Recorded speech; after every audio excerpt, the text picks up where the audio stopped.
Juste que la paix et la grâce de notre Seigneur Jésus-Christ de Nazareth, Yehoshua, vous soit totalement multipliée. J'espère que vous allez bien. Oui, vous connaîtrez la vérité et la vérité vous affranchira.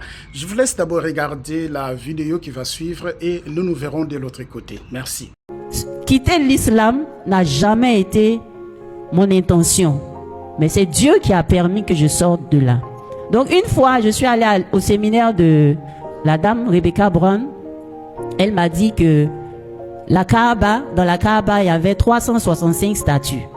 Et que quand, selon Mohamed, qui dit que Dieu s'est révélé à lui, il a détruit toutes les statues. Et il a gardé, parce que Allah c'était le nom de la statue de la tribu de Mohamed, Kouraïchite. J'ai dit quoi? Donc elle veut dire quoi? Que moi, le Dieu que j'adore, c'est une idole. Et je me rappelle une fois, la question même qui m'a amené à changer, j'ai causé avec quelqu'un, je lui ai demandé, est-ce que Dieu peut se contredire? Il dit non. Il dit, mais pourquoi Dieu va dire qu'il va nous sauver par Jésus et puis après encore il dit il va nous sauver par Mohamed? Il dit non, Dieu ne peut pas se contredire. Il dit bon, comment Dieu a créé Satan? Il dit Dieu, en créant Satan, il l'a créé dans le soleil pour un peu chauffer les anges parce que, évidemment, Dieu est trop amour. Donc, il ne pouvait pas crier sur les anges. J'ai dit ok. Et quand je suis allée à ce séminaire, la dame elle m'a parlé. Elle a dit que quand les musulmans prient, ils font face au soleil. Ils disent que c'est la direction de la Kaaba. Alors que c'est le Dieu soleil qu'ils adorent. On était en plein carême. Je faisais mes jours de carême. Donc quand je suis allée, j'ai fait la parallèle de tout ça. Il dit mais attends. La femme là, elle veut dire quoi? Que moi, le Dieu que j'adore là, c'est Satan ou bien? Parce que elle dit que le soleil était une idole. J'ai dit ok.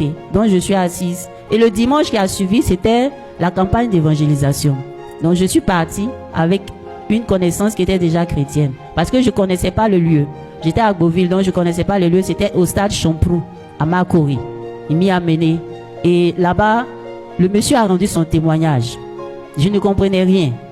Et il a lancé l'appel. Il a dit ceux qui veulent accepter Jésus comme leur Seigneur, leur Sauveur personnel, qu'ils approchent dans le stade. J'étais assise. Et il y a une voix qui me dit, mais si tu te lèves tout de suite pour partir, est-ce que tes parents savent ce que tu es venu faire? Il ne faut pas te lever. J'hésitais. Et puis tout d'un coup, quelque chose m'a fait tenir debout. J'ai commencé à descendre les tribunes et je sentais derrière moi comme une force qui me poussait pour dire vas-y, vas-y, vas-y. Et quand je suis arrivée devant l'estrade, je ne sais pas, pour la première fois, j'ai pleuré de toutes mes larmes. J'ai pleuré comme on m'avait frappé. Mais on ne m'avait pas frappé. J'ai dit, la mort sortait, tout ça. J'ai pleuré sincèrement. Et je sentais un ouf de soulagement. C'est comme si ce que je cherchais depuis, enfin, je l'ai trouvé. Alléluia. Donc, c'est là que j'ai décidé de donner ma vie à Jésus. Je n'étais pas partie pour devenir chrétienne. J'étais partie pour regarder et puis en parler avec mes copines. Et là, le Seigneur Jésus m'a saisi. Quand je suis revenue à la maison, j'ai dit à mon oncle, lui qui était catholique, j'ai dit, j'ai donné ma vie à Jésus. Il m'a regardé, sachant que mon père était l'imam de mon village. Il m'a regardé et dit, tu es sûr? J'ai dit, oui, je suis devenue chrétienne aujourd'hui. Et la persécution a commencé. D'abord, je veux préciser que, étant chez mon oncle, Dieu a permis que ma grande sœur, elle s'appelle Salamata Ouattara, elle aussi, voyant qu'il y a des changements qui se sont opérés dans ma vie, elle a décidé de donner sa vie au Seigneur. Et j'étais étudiante. Les parents m'ont abandonnée. En 95, quand j'ai donné ma vie au Seigneur, Dieu m'a fait la grâce en même temps d'intégrer l'église, la bonne voie. Et quand mes parents m'ont abandonnée, l'église s'est chargée de moi. De 95 jusqu'à ce que je travaille en 2001, l'église prenait soin de moi. Alléluia. Pour dire que Dieu n'abandonne jamais ceux qui décident de marcher avec lui.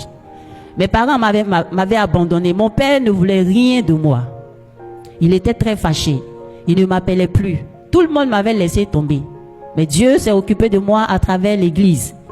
Et j'étais étudiante. J'avais une peur. Est-ce que moi je vais travailler?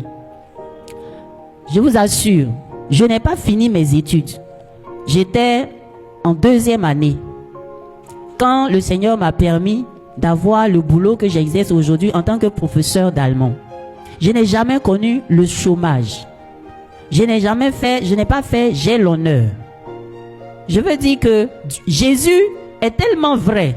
La préoccupation qui était dans mon cœur, est-ce que je vais travailler? Le Seigneur s'est occupé de cela tranquillement.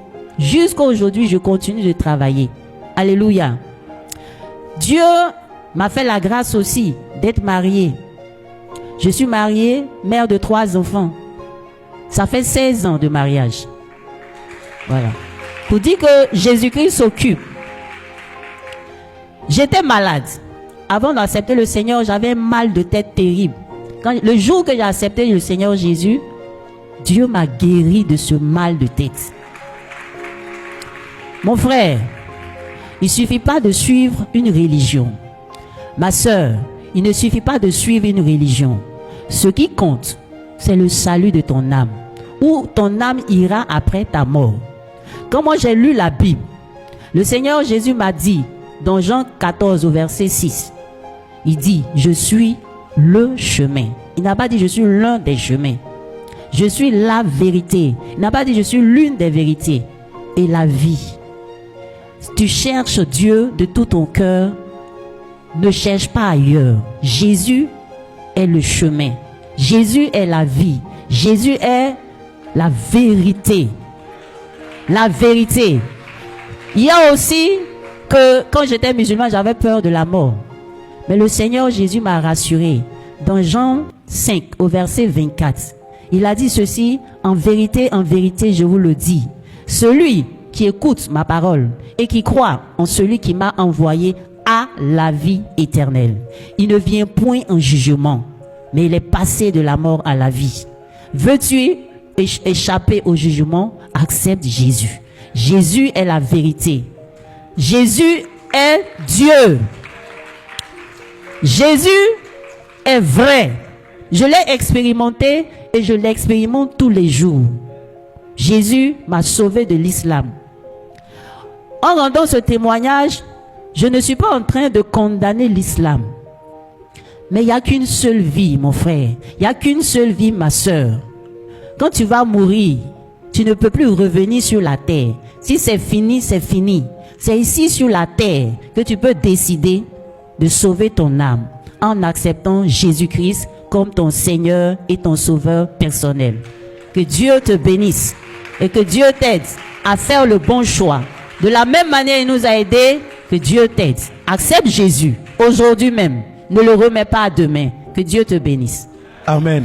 Que le Seigneur vous bénisse. Et notre rendez-vous est pris dans notre prochaine vidéo et veuillez partager à beaucoup plus de personnes. Merci.